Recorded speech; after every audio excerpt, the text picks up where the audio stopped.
స్వాగతం సత్యన్న.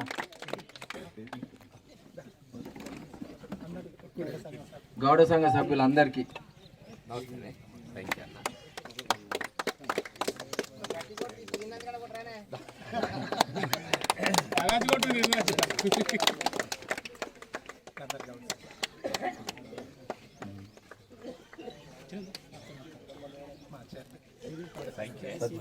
శంకరాన్న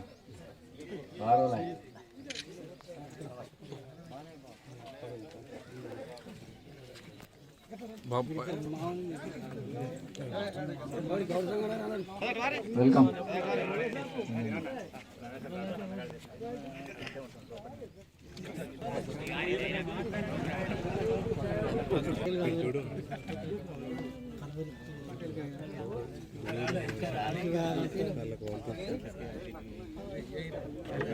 మడ్డి శ్రీధర్, మడ్డి దుర్గయ్య,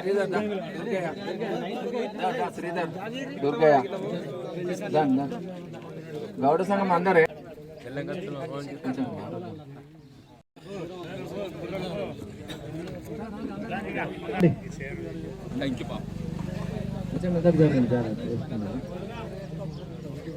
మీరు రారండి.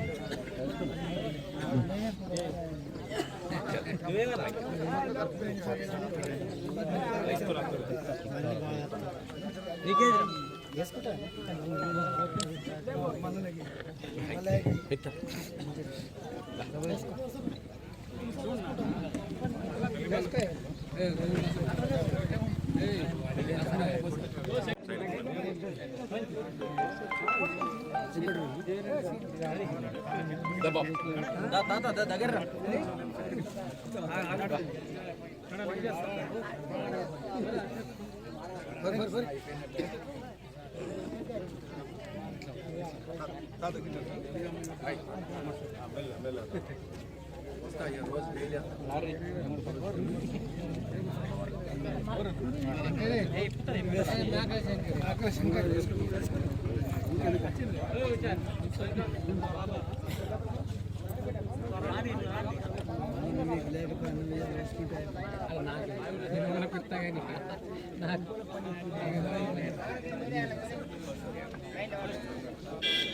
చేతుల మీద ఎంతో మందికి ఇచ్చిన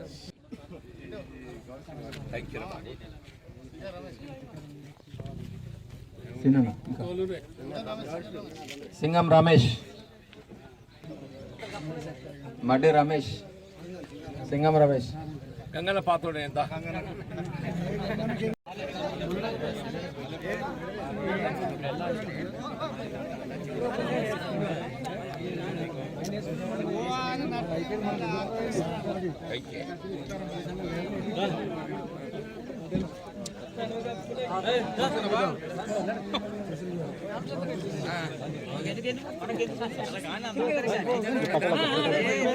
కానీ మనం వీళ్ళందరికీ మనకెందుకు మీ అందరి యొక్క మద్దతు కోరడానికి ఈరోజు నేను మన పోతారం గ్రామం రావటం, నిజంగా పోతారం గ్రామంలో ఈనాడు మనకు అండగా నిలిచే విధంగా ఇంతమంది రైతు సోదరులు, గీతా కార్మికులు, మా తల్లులు, ఆడబిడ్డలు, మా యువమిత్రులు ముందుకు రావటము మీ అందరికీ హృదయపూర్వకంగా ధన్యవాదాలు చెప్తూ,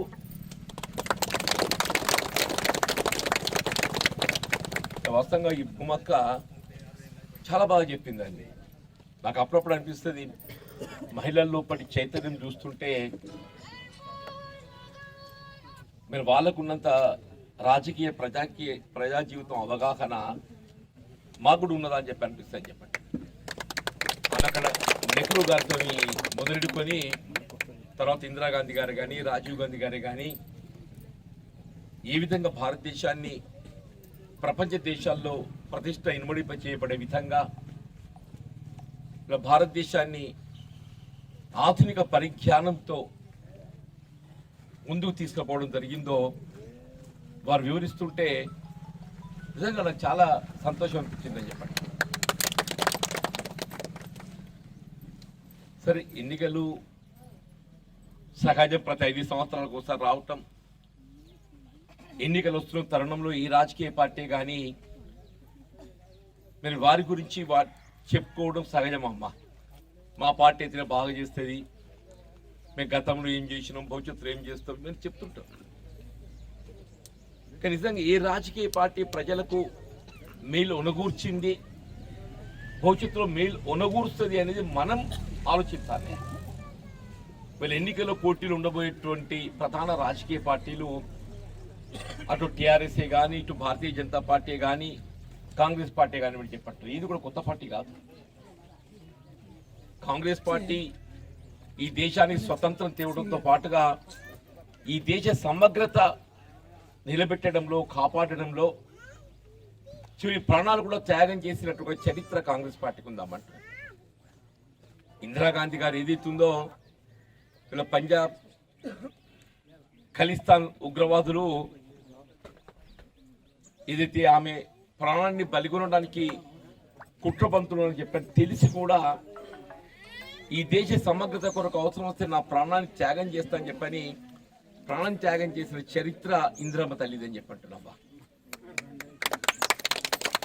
రాజీవ్ గాంధీ గారు కూడా చెప్పంటున్నారు ఇలా ప్రపంచంలో శాంతి నెలకొల్పడానికి మన పొరుగు దేశమైనటువంటి శ్రీలంకలో శాంతి నెలకొల్పాలనే భావనతో ఏదైతుందో మరి భారతదేశం అక్కడ మన రక్షణ దళాలను పంపడం, అక్కడ ఉగ్రవాదులు ఎల్టీటీ ఉగ్రవాదులు ఏదైతుందో రాజీవ్ గాంధీ గారు కొట్టడం పెట్టుకున్నారు. ధాన్యానికి మద్దతు ధర కల్పన ఆనాడు క్వింటల్ 400-450 ఉండేనే. ఆ 400-450 ఉన్ననాడు ఏదైతుందో మద్దతు ధర పొందడానికి రైస్ మిల్లర్ల ముందు పడిగాపులు కాస్తున్నాయి అంటుంది. కళ్ళం కాడ వడ్లు తోకేటట్టు అంటూ అందరూ ఆశ్చర్యపోయిండ్లు. ఇది కళ్ళం కాడ వడ్లు తోకుతున్నాడు, ఇది అవుతాదే అన్నారు. రాజశేఖర రెడ్డి గొప్ప నిజంగా కూడా అంత నాయకుడు అమ్మ. నా మహిళా సంఘాలు ఆడబిడ్డల మీద నాకు నమ్మకం ఉన్నది. ప్రతి గ్రామాల మహిళా సంఘాలతో ఏదైతుందో ధాన్యం సేకరణ కేంద్రాలు ఏర్పాటు చేసి నీకు అడితి లేదు, హమాలి లేదు, తప్ప లేదు, తాలు లేదు, దుమ్ము లేదు, ధూళి లేదు, రవాణా ఛార్జీ లేదు, ఏది లేకుంటే ఏదైతే వడ్లు పచ్చికున్నాకని చెప్పంటున్నా. వడ్లు పచ్చికున్నా తడిసి వడ్లు రంగు మారిన కానీ ఏదైతుందో ఎట్లుండక అట్లా తోకిచ్చడమే లేదే అన్నాడు. ఇలాంటి పరిస్థితి ఏమైనా మొన్న వచ్చింది అడిగాడు. మన ఒడ్డర కాలనీలో వడ్లు తోకితే వాడు సంచికి 10 కిలోలు ఎక్కువ తోకుతాడే. సంచి 40 కిలోలు ఉండేది 50 కిలోలు తోచిండు. మీరందరూ సాక్షులు అని చెప్పండి, మీరందరూ సాక్షులు, మా ఉడ్డర సోదరులు సాక్షులు అని చెప్పంటున్నాను. నిజాబాబద్దమే. సంచికి 10 కిలోలు ఎక్కువ తోకిందని చెప్పండు, సంచికి 10 కిలోలు ఎక్కువ తోకిండు. కాంగ్రెస్ ఎన్నడూ అట్లా కాతే అంటూ నేను రైతు బంధు ఇస్తా అని చెప్పంటున్నావు. సంతోషమే. నువ్వు రైతు బంధుని నెపంతో ఏదైతుందో ప్రతి క్వింటల్ మీద రైతు 4,000 రూపాయలు దగా చేయబడుతుండే. 4,000 రూపాయలు దగా చేయబడుతుంది.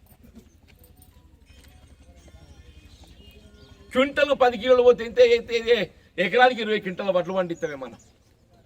అంటే తక్కువ మంచిగా పడితే 25 పండుతాయి. కొద్ది నాటు వంటోడు 20 క్వింటాలకు పరిమితమవుతారు. ఏందే 2 క్వింటాలు పోతే 2 క్వింటాలు 4,000 రూపాయలు వేనట్టే కదనే. నువ్వు రైతు బంధు ఈ చేతి ఇస్తున్నా అని చెప్పని ఈ చేత రైస్ మిల్లర్ల దోపిడితో ఏది ఇస్తుందో 4,000 రూపాయలు వేనేపోలేదే. ఇవి ఉన్న మాట అంటే కోపం అని చెప్పి అంటున్నాను నేను. ఆనాడైనా ఈనాడైనా ఏనాడైనా రైతాంగానికి అండగా నిలిచేది, తోడుకు నిలిచేది కాంగ్రెస్ పార్టీ జీవన్ రెడ్డి మాత్రమే చెప్పట్టు. నేను నాకు ఏ అధికారిక హోదా లేకున్నా ఒక రైతు బిడ్డగా చెప్పట్టు నేను గ్రామాల తిరిగి ధాన్యం తూకంలో మోసాలు అరికట్టడానికి ఏదైతుందో రైతాంగానికి అండగా నిలిచిన మాట వాస్తవం అవునా కాదా చెప్పండి చెప్పంటుండే. బ్యాంకు కూడా అప్పేందుకు ఇస్తాడమ్మా మన వడ్డీ కొరకు. మన వడ్డీ కట్టలేక ఏదైతుందో ఆర్థిక మనకు భారమవుతుంది. రేపు కాంగ్రెస్ పార్టీ మహిళా సంఘాలకు ఏ ఉచిత వడ్డీ కార్యక్రమాన్ని అమలు చేయడం జరుగుతుందో ఆ ఉచిత వడ్డీ ఏ ఏడాదికి ఆ ఏడాది ఏదైతుందో మీరు బ్యాంకు చెల్లించే వడ్డీ మీ ఖాతాలో మీకు తిరిగి చెల్లింపు చేసే విధంగా కార్యక్రమాలు అమలు చేస్తామని చెప్పి అంటున్నాను. ఇది ఆడబిడ్డలకు కాంగ్రెస్ పార్టీ అండా, ఇది ఆడబిడ్డలకు కాంగ్రెస్ పార్టీ అండా అంటున్నాను నేను. ఆలోచించండి తల్లి, పనిబడి జీతాలు పోతావు, ఆర్టీసీ బస్సులు పెరుగుతున్నాయి, ధరలు రోజు రోజు పెరుగుతున్నాయి. ఇప్పుడు కర్ణాటకలో మొన్న ఎన్నికైతే సోనియమ్మ నిజంగా ఆమె ఆలోచన విధానాన్ని మనం అభినందించాలని చెప్పి అంటారు.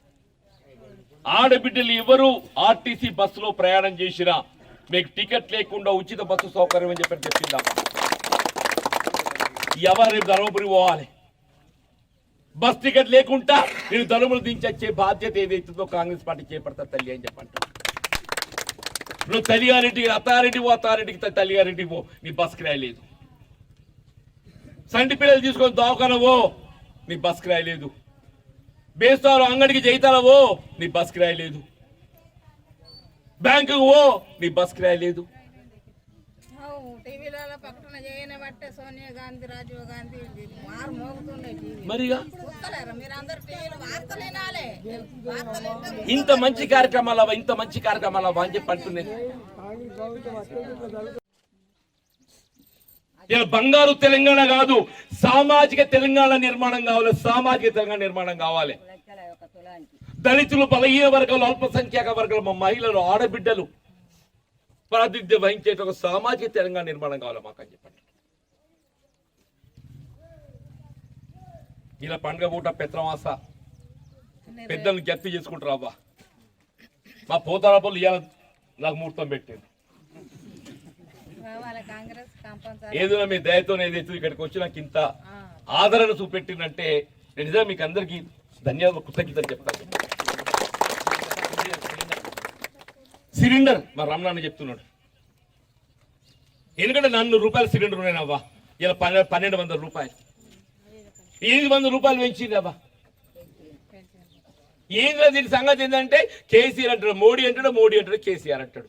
ఆ మోడీ కేడీ ఇద్దరు కలిసి ఏది ఎత్తుందో మా ఆడబిడ్డలు ఉసురు పోసుకుంటున్నారు. నిజమా? ఆ మోడీ కేడీ ఆడబిడ్డలు ఉసురు పోసుకుంటున్నారని చెప్పి అంటున్నా. దేవుని దేవల్ల రేపు కాంగ్రెస్ ప్రభుత్వం రావాలి, మీకు నెలకు 500 రూపాయలకి సిలిండర్ ఇంటికాడ దించిపించే బాధ్యత నాకు తెలియదు. ఇవన్నీ చెప్పడానికి రేపు బుధవారం అవ్వా, ఇలా ఏమన్నా శనివారం నడ 3 వద్దులు ఉంది, ఆది సోమ మంగళ. బుధవారం నాడు స్వయంగా ప్రియాంక గాంధీ, రాహుల్ గాంధీ జగిత్యాలకు వస్తుందవ్వా. బుధవారం నాడు 2-3 బజేకి ఏదైతుందో రాహుల్ గాంధీ, ప్రియాంక గాంధీ కొండగట్టకు వచ్చి కొండగట్ట ఆంజనేయ స్వామికి ఏదైతుందో పూజలు చేసి తెలంగాణ రాష్ట్రానికి పట్టిన పీడ విరగడ కావాలి. తెలంగాణ రాష్ట్ర ఏర్పడే ఉద్యమ ఆకాంక్షలు నెరవేర్చబడాలంటే రాష్ట్రంలో కాంగ్రెస్ ప్రభుత్వం ఏర్పడాలి. ఆ విజయం జగిత్యాల నుంచి ఆరంభం కావాలని జీవన్ రెడ్డి దగ్గరికి వెళ్ళని చెప్పని నాకు ఓటేయమని అడగడానికి వస్తుంది తల్లి అంటుంది. స్వయంగా జీవన్ రెడ్డి గెలిపిమని చెప్పని అడగడానికి రాహుల్ గాంధీ, ప్రియాంక గాంధీ జగిత్యాలకు వస్తుంది తల్లి అని చెప్పంటారు. నాకు ఇంతకంటే ఎక్కువ కావాలమ్మా.